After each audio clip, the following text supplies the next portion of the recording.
Welcome to Podkey Daily News with Supreme Court power shifts, market signals, and major global pressure points. The biggest story today is power.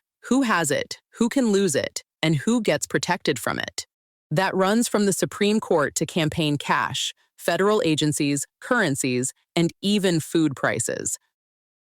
The Supreme Court rejected President Trump's executive order targeting birthright citizenship in a 6-3 decision that reaffirmed the 14th Amendment's guarantee of citizenship for anyone born on U.S. soil, regardless of parental immigration status.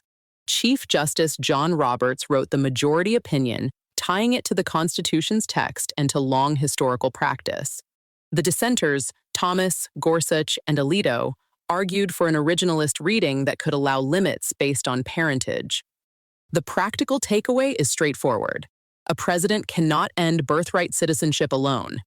Trump says he'll look to Congress, but legal scholars say statute likely can't override the Constitution here, so any durable change would probably require an amendment, which is politically very hard. What to watch next is the language in separate opinions, including Kavanaugh's, because it suggests this fight is not over, even if this executive order path is closed. The court also upheld state bans on transgender girls competing on female sports teams, leaving restrictions in place across roughly 27 to 30 states. The majority leaned toward deference to state policymaking and, in some opinions, interpreted Title IX protections through biological sex. The direct number of athletes affected is small, but the ruling matters because it gives states firmer legal cover and hands Republicans a clear cultural and political win. The court made an even bigger structural change by ruling that presidents can remove leaders of historically independent agencies for any reason or no reason. That overturns long-standing job protection precedent and strengthens the unitary executive view that the president must control the executive branch. There was one major carve-out. Federal Reserve governors keep cause for removal protection. That exception drew criticism from both sides, including Justice Thomas, who said it was inconsistent, while Justice Sotomayor warned the ruling politicizes regulators and upends precedent. Why this matters is immediate. Agencies like the FTC and SEC could now see much faster partisan turnover, which weakens the independence Congress built into those commissions and changes the risk environment for business, markets, and enforcement. In another 6-3 ruling, the court struck down long-standing limits on party coordination with candidates, treating those spending limits as a First Amendment problem. That is likely to increase party-directed money in primaries and midterms and could reshape how candidates are chosen, backed, and disciplined. Taken together with the removal power case, this term did two things at once. It checked some presidential moves like the Birthright order, while also expanding executive control and loosening political spending rules. It also delivered many of those headline rulings in a compressed end-of-term burst, which scholars say reduced immediate scrutiny before the summer recess. Markets had one of their strongest quarters since 2020, with the S&P 500 up roughly 14 to 15% and the Nasdaq up about 20 to 21%, depending on the measure. The rally was driven heavily by semiconductors and AI-linked names, which means the headline strength was real, but narrow. That's the key caution here. If gains don't broaden beyond a tight group of AI winners, the rally becomes more vulnerable to valuation pressure, and any sign that AI demand won't justify the multiples. That same AI capital flow is showing up in currencies. The Japanese yen fell to near 4-decade lows, just under 162 per dollar, after breaking the 160 level. The causes include the big US-Japan rate gap, Japan's fiscal stance, and money moving into U.S. tech leaders. The regional effect is awkward.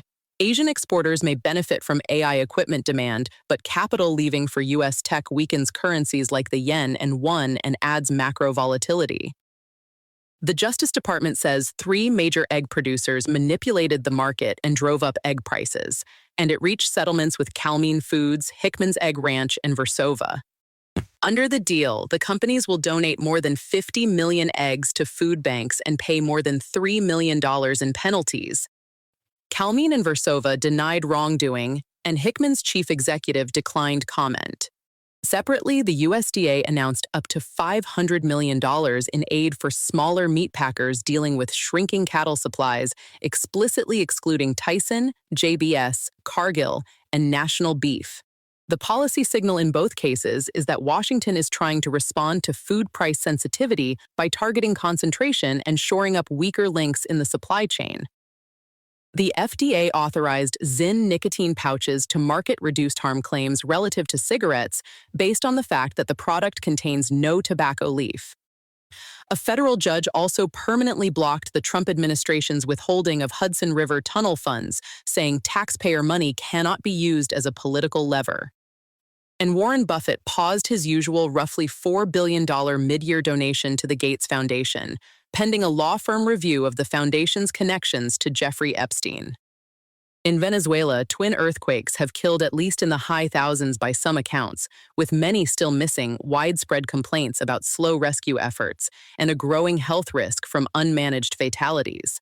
The UN has procured 10,000 body bags, and aid from about 30 countries is arriving, but the immediate issue is whether rescue and sanitation can catch up fast enough. In Ukraine, Kyiv is scaling up low-cost drone attacks against oil and power targets in Crimea and deeper inside Russia, exploiting air defenses built more for missiles than for swarms of cheaper unmanned systems. The point is strategic leverage, disrupt logistics and energy, force Russia to spend on defense, and strengthen Ukraine's hand in any future negotiation. In Indonesia, President Prabowo's free meals program is under intense pressure after roughly 37,000 reported food poisoning incidents, while markets worry rising welfare costs and fuel subsidies could breach the country's 3% fiscal deficit ceiling. That matters because the strain is hitting stocks, the currency, and investor confidence all at once, raising the risk of wider unrest. Spain's mass regularization program drew more than 1 million applications, about double what officials expected. As the government argues immigration is essential to offset demographic decline and protect long-run growth. The Saudi Sovereign Wealth Fund, despite assets reported above $1 trillion, is facing scrutiny because growth has relied more on state inflows and borrowing than on strong investment returns, with analysts pointing to weak portfolio execution and fiscal pressure. And in the UK, Prime Minister Keir Starmer says defense spending will rise above $100 billion annually by 2029, with drones, autonomous weapons, and uncrewed naval systems as priorities, though critics say even that may not be enough. Those are the developments with the biggest practical impact right now. This has been Podkey Daily News. We'll be back with the next brief. This episode was generated by Podkey. Create your own at podkey.fm. Podkey.